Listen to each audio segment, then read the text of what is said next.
very serious because I believe that we're going to get into a much worse crisis than we had in '08.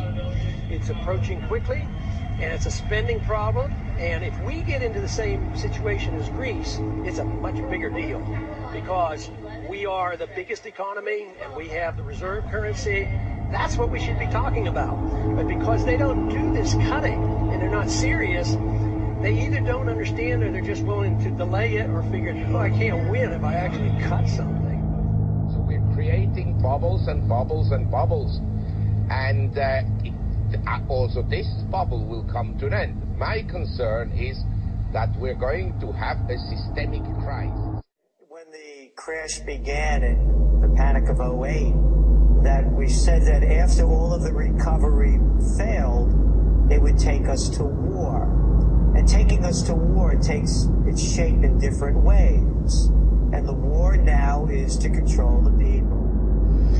But the reason is we're going to have a collapse. We're going to have an economic collapse. In fact, that's the subject of my book that's right over there.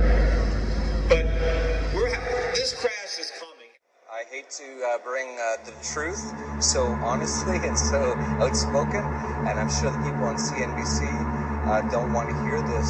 Well, lots of people wouldn't believe you. They'd say, you know what, you're out in left field. You're nuts. They would have said the same thing in 1989 with the Soviet Union. There were so many people who were still talking about, oh, that's a great, the communism is going to work. When it starts to collapse, it's going to happen very fast. We're not there yet. I believe it'll be a few more years. But if people don't start to wake up to what's going on, they're going to get hurt in this collapse.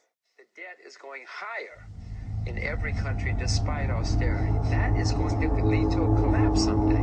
We have to realize what's happened. We have to face reality, and we have to start cutting back. I don't particularly like it, but facts are facts. Otherwise we're going to have debt going higher and higher. There's going to be an eventual collapse, and then it's going to be a disaster for the whole world.